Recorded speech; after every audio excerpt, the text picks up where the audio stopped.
안녕하십니까, 쇼킹부동산입니다. 자, 오늘 영상 주제는 청와대가 3일 만에 항복했다입니다. 양도소득세 중과제도에 후폭풍이 불고 있는데요. 김용범 청와대 정책실장의 발언을 총정리드리도록 하겠습니다.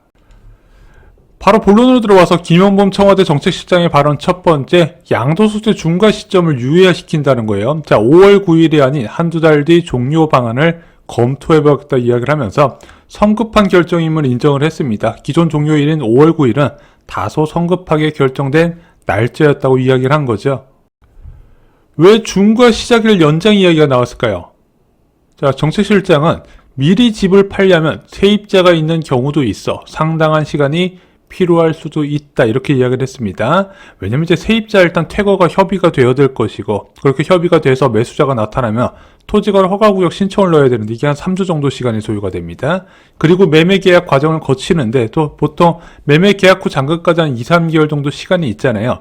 새낀 매물의 복잡한 처리 과정을 고려했다, 이렇게 답변을 한 거예요. 여기에 더해 지역에 따른 종료 차등을 두는 방식도 언급을 했습니다. 자, 10.15 부동산 대책으로 조정지역이 상당히 넓게 확대됐다. 근데 갑자기 조정지역에 포함된 분들은 다주택자의 양도세가 중과된다는 사실을 명확히 인지하지 못했을 가능성도 있다. 그래서 새롭게 지정된 곳의 다주택자에게 좀 더 유예를 준다든가 하는 내용을 관련 부처와 논의를 하겠다 이야기를 해요.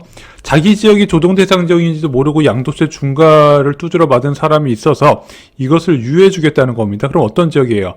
강남 수안구와 용산구를 제외한 서울 나머지 지역과 경기도 12개 지역이 좀 더 이제 양도소득세 중과 유예가 종료되는 시점이 늦춰질 가능성이 있다는 거죠. 근데 제가 볼 때 이건 그냥 핑계예요.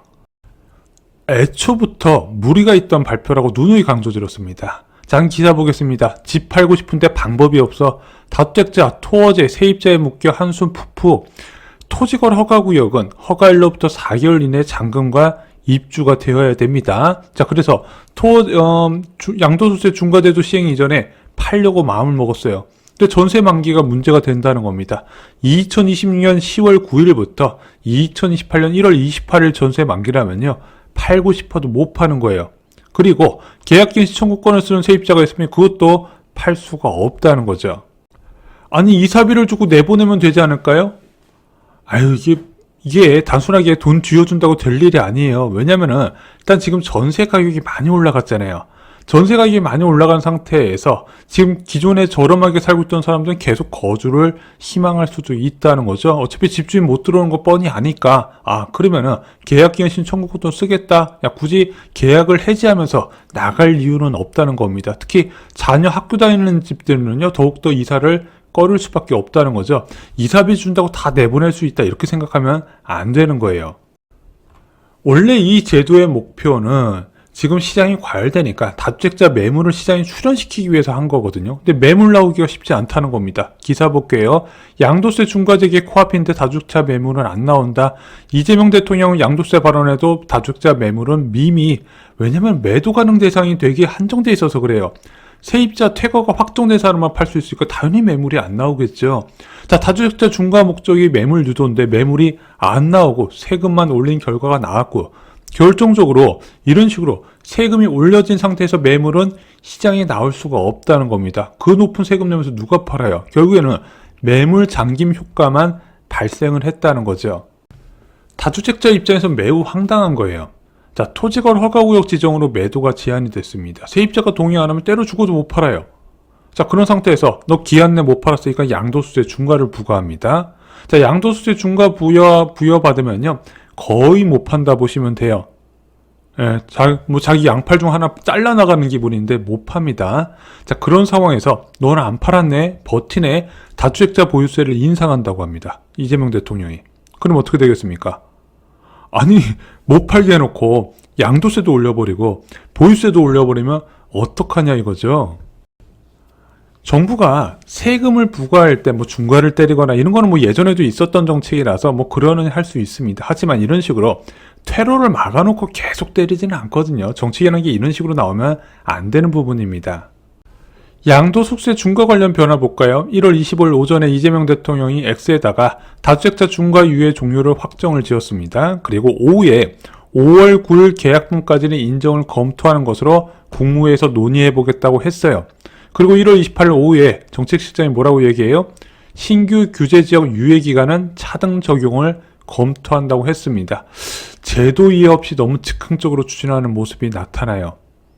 예, 이게 양도세 중과라는 게, 아니, 그 사람 당사자들한테 수억이 왔다 갔다 하는 부분인데, 이걸 이런 식으로 그냥 대책 없이 빵 발표해놓고 나중에 수습한 결과가 나온다?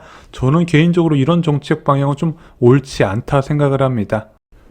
김용범 전체시장이 보유세 추가 발언도 어제 나왔습니다. 1주택자라도 초고가 보유세의 개념은 존재한다. 1주택자 내에서도 경우가 다른 만큼 기준을 어떻게 정할지 검토 중이라고 이야기를 했습니다. 그래서 7월 발표 예정인 2020년 세제 개편안에 이번에 이제 장기보유 특별공제와 그리고 보유세 관련된 개편안이 포함될 가능성이 있습니다. 그래서 지방선거 이후에 아마 세제 개편안이 나올 것 같아요. 자, 그래서 똘똘한 채 규제가 이번에 강화되는 것인가 좀 경계감이 커지고 있죠. 반면 더불어민주당은 성명을 발표했습니다. 민주당 당정의 부동산 정책 제1원칙은 실거주자 보호라고 이야기를 했습니다. 그래서 얼마 전에 김용범 정책실장이 보유세 누진율 상향을 고민한다고 이야기를 했더니 민주당은 우리와 논의한 적 없다 이렇게 선을 그었거든요. 자, 이번에 성명서가 어떻게 나왔냐? 무엇보다 정부와 여당의 부동산 정책 제1원칙은 실거주자 보호에 있다.